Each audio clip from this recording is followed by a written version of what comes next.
I sat down moments ago with Dan Tilson to talk about this very issue, the problem with immigration today and how we fix it. Watch.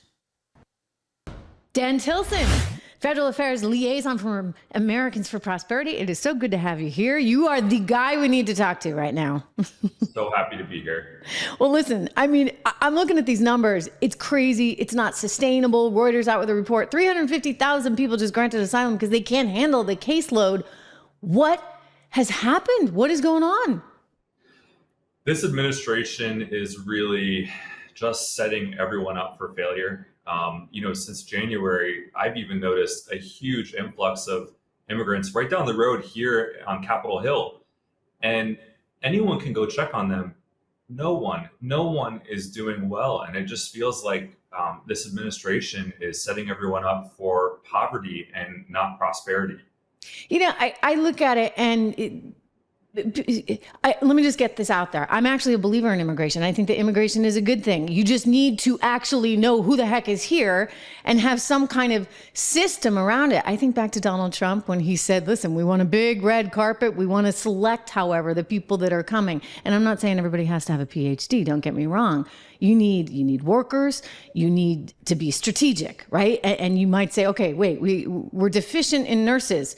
Can we go to a country, I'm making this up, but let's head to the Philippines and recruit nurses from the Philippines because this will help American hospitals. I mean, there's got to be some kind of structure around this. And instead, it's just a stampede at the border that our system can't handle and that our communities themselves, Dan, can't handle. Yeah, I think you just described a little bit of what people will call a strategy. And that's something that this administration just doesn't have. They are really trying to sweep things under the rug in the interest of expediting people through. But think about it this way. If you are wanting to come to America, a lot of people do, and you're trying to weigh your options. Do I wait 5 to 10 years for a legal pathway? Or do I just cross the Rio Grande River right now and then not have to face the consequences? Well, there's your answer. You're just going to go ahead and cross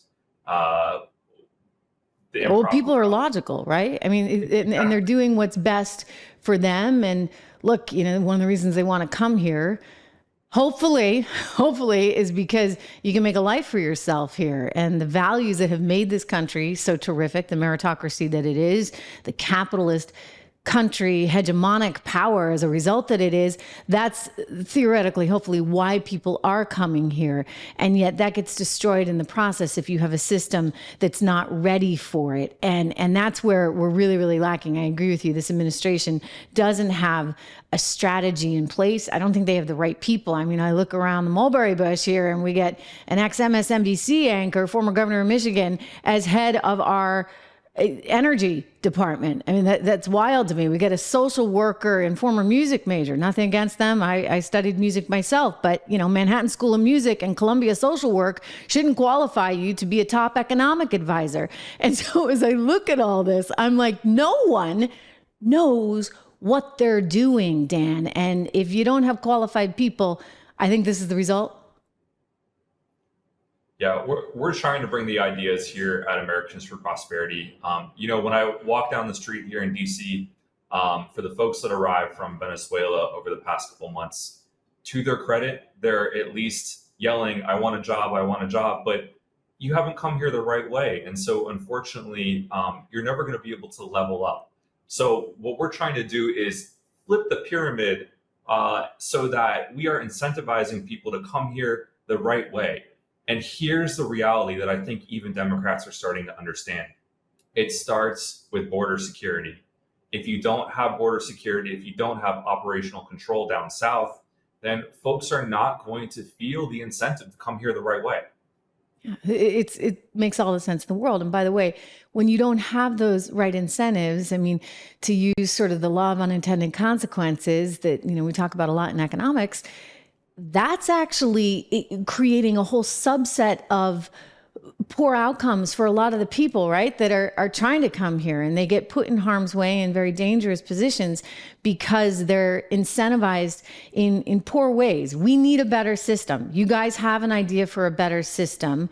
Tell me about it, because it's sort of a 4-pillar approach. I love, by the way, I tell everybody, go over to americansforprosperity.com. Make sure you sign up because they've got tons of ideas. You can make sure that you sign up at securebordersecureamerica.com. I like that, securebordersecureamerica.com, and learn more about what we need to do. Push your lawmakers, push your local leaders to be doing the right things, to incentivize people in the right ways. But you've got an idea. I love it because, again, everybody comes on, they complain. We all like Monday morning quarterback, but at AFP, you guys are strategically thinking about ideas. So tell me your idea to fix it, Dan. Thanks, Trish. Yeah, so for one, border reform is very popular across the board with Americans right now. The polls show that folks disagree about whether that's physical infrastructure or constructing a wall. But there are a couple things that Democrats could do right now that shocks me if they don't want to get the political points. They could hire more Border Patrol agents. I mean, the working conditions down there are really awful. There's Do they have the money for that? Is that like something that, Biden's gonna say, oh, they're not giving me the money. They're not, I don't have the budget approval. Of course, he didn't need any budget approval to go out and get Jack Smith, but that's neither here nor there. I mean, can they do that? I'm not interested in excuses anymore.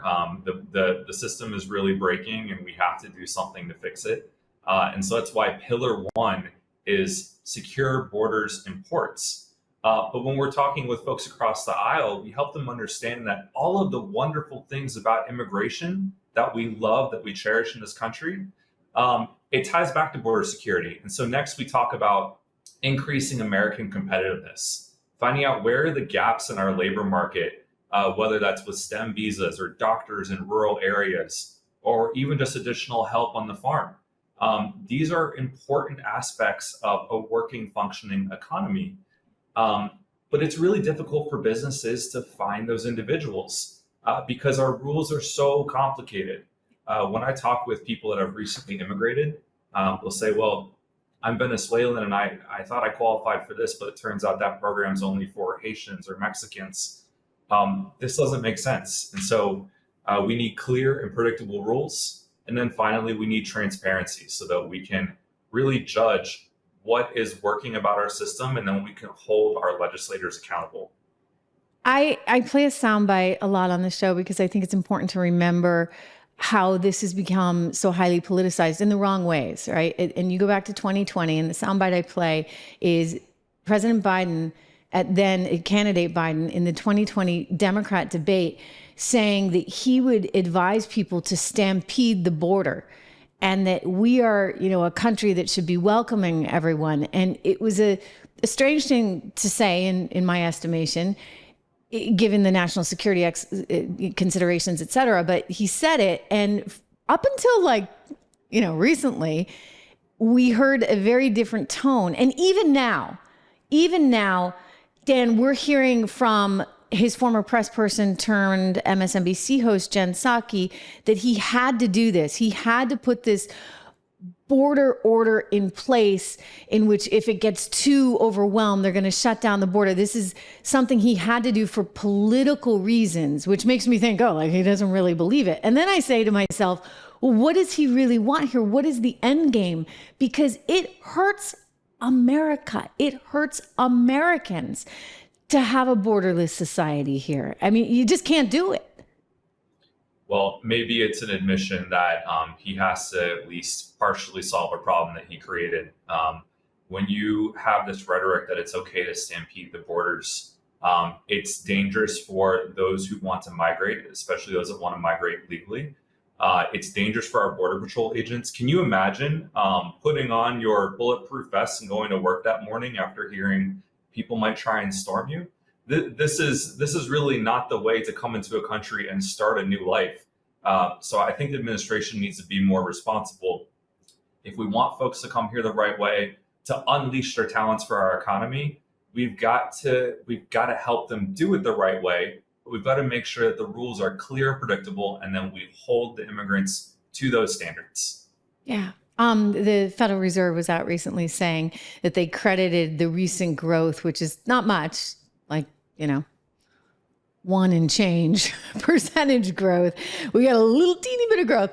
And they credited actually immigration with that growth, to which I thought, I don't know, look, immigration, yes.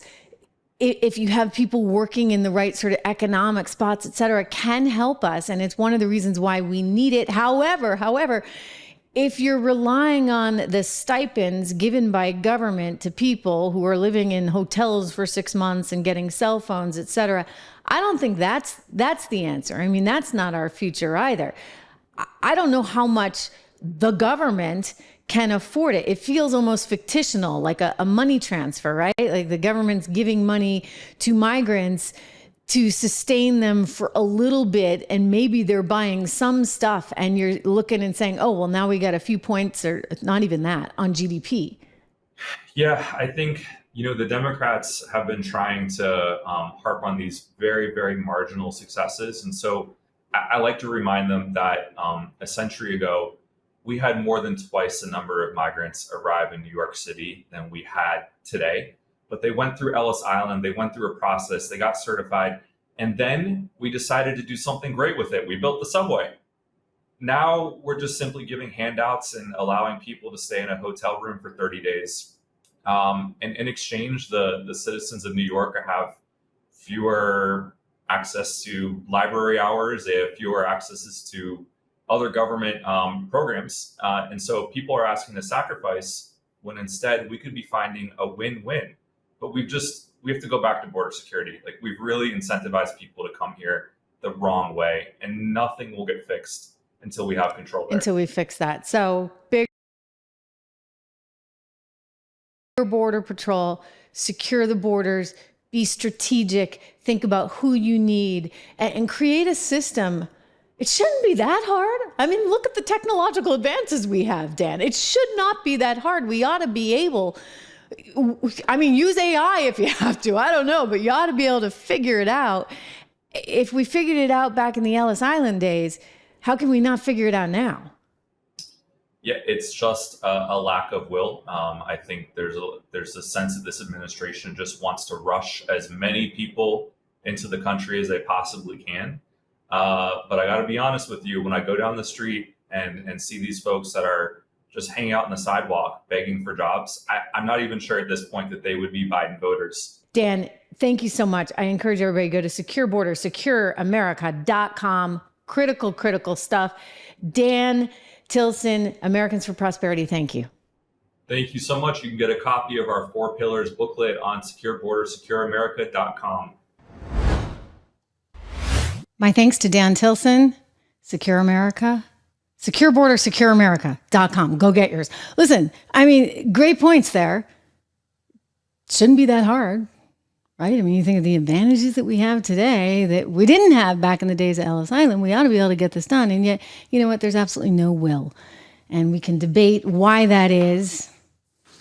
Is it the census record? I don't know.